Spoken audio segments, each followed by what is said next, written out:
faisait zip quand il roulait, paf quand il tournait, paf quand il marchait. Je ne sais pas ce que c'était, et je crois que je ne le saurai jamais. Zip quand il roulait, paf quand il 8h10 ce vendredi 7 décembre, bienvenue à bord et au pied du sapin. Vous l'avez entendu, il est question de jouer ce matin avec Isabelle. Bonjour, Bonjour, parce Laurent. que nous sommes à J-18, Mais oui. effectivement, et que certains font encore des courses avec de nouveaux jouets sur le marché qui vont bien sûr faire le bonheur des enfants. Mais il existe aussi des jouets de seconde vie. Oui. C'est du recyclage, c'est bien ça. C'est une super bonne idée. Pourquoi ? Parce que c'est vrai que le jouet est partie prenante de la vie de l'enfant. C'est vrai qu'à cette période de l'année, il est très à l'honneur parce qu'on veut faire plaisir à nos enfants.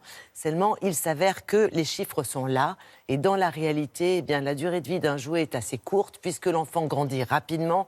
Et au bout de 8 mois, c'est la moyenne, il se désintéresse de ce jouet. Alors, qu'est-ce qui se passe ? Soit il va chez le petit frère, soit il va chez le cousin, soit il va directement à la poubelle. Et ça, c'est vraiment dommage parce que ce jouet est parfois en très bon état, peut rendre un autre enfant heureux. Alors, il y a une filière de recyclage qui est en train de se mettre en place. Ça prend du temps. Pourquoi ? Parce que si des peluches peuvent s'insérer dans les textiles, pour les plastiques, c'est évidemment beaucoup plus compliqué parce que ce ne sont pas forcément les mêmes types de plastiques qui sont utilisés par les fabricants. Donc, le recyclage est impossible. Donc, c'est vrai qu'on demande actuellement, d'ailleurs, aux fabricants de concevoir des jouets de façon démontable ou alors avec le même type de plastique. Oui, bien sûr. Et oui. En attendant que tout cela se mette en place, on a quand même des associations qui veillent au grain, c'est-à-dire qui collectent, qui récupèrent des jouets soit en parfait état, soit un peu abîmés, qui les retapent, comme on dit, qui vont les réviser, qui vont vérifier qu'ils fonctionnent parfaitement et qui vont les revendre à bas prix. Donc c'est une façon de rendre un autre enfant heureux avec un jouet qui a déjà servi à un premier enfant. Donc il y en a plusieurs. Nous avons rencontré une association qui est extrêmement active, qui recycle quand même 30 tonnes de jouets par énorme, an. ça, 30 mais tonnes. c'est énorme, mais c'est bien, lourd ça. le jouet. Le Père Noël a du mal. Hein, J'imagine. c'est fatigant pour C'est lui. hot. Voilà, c'est hot. Donc nous l'avons rencontré en région parisienne. Voici les images.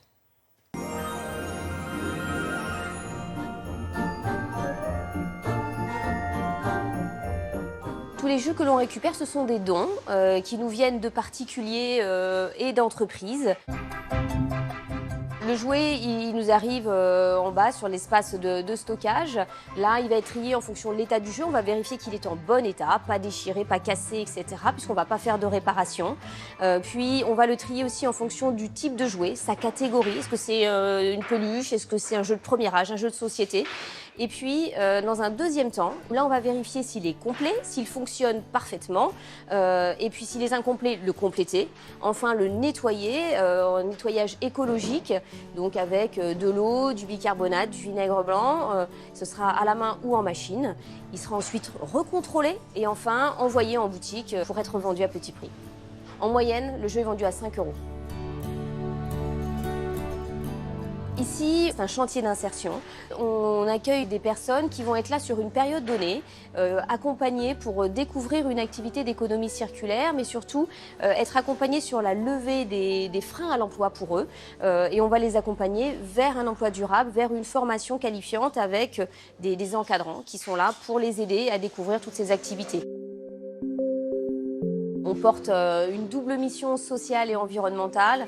On tient aux deux, le côté social avec l'accompagnement des personnes éloignées de l'emploi et l'approche environnementale, la réduction des déchets, la mise en place d'une consommation alternative. Chaque année, on va augmenter déjà le volume de jeux collectés. Par exemple, l'année dernière, 43 tonnes de jouets. Sur ces 43 tonnes, les 2/3 sont envoyés sur du réemploi. D'autres associations existent dans le réemploi de jouets au niveau national. Il en existe à Strasbourg, à Bordeaux, dans le centre de la France. Et nous, on travaille aujourd'hui à fédérer ces acteurs pour créer un réseau du réemploi de jouets, arriver à partager nos expériences et puis se faire reconnaître dans cette activité. Moi, ce dont je suis le plus fière, c'est justement toutes ces personnes qu'on a pu accompagner vers un emploi durable, leur donner une deuxième chance. Les salariés qui prennent soin des jeux, ils prennent aussi soin d'eux pour repartir sur une nouvelle vie. Et ça, moi, c'est vraiment quelque chose auquel je tiens. Alors, c'est le cas de le dire, il ne faut surtout pas casser son jouet, en fait. Et non, il vaut mieux effectivement y faire attention. Et c'est un peu le rôle des parents, parce qu'un enfant peut être maladroit. Donc je crois que c'est à nous, parents, déjà de leur apprendre à préserver leur jouet. Penser à la seconde vie de ce jouet. Voilà, Ouais, de d'accord. penser à la Ouais. seconde vie de ce jouet, parce que ça fait toujours mal au cœur de jeter un jouet. Bien Puis il y a une histoire, il y a un lien intergénérationnel, il y a beaucoup de choses derrière le jouet. C'est ce qui permet à l'enfant de grandir, de Mais il faut s'éveiller. passer aux autres. Donc pensons aux autres et pensons à les donner rapidement, c'est important. Merci Isabelle.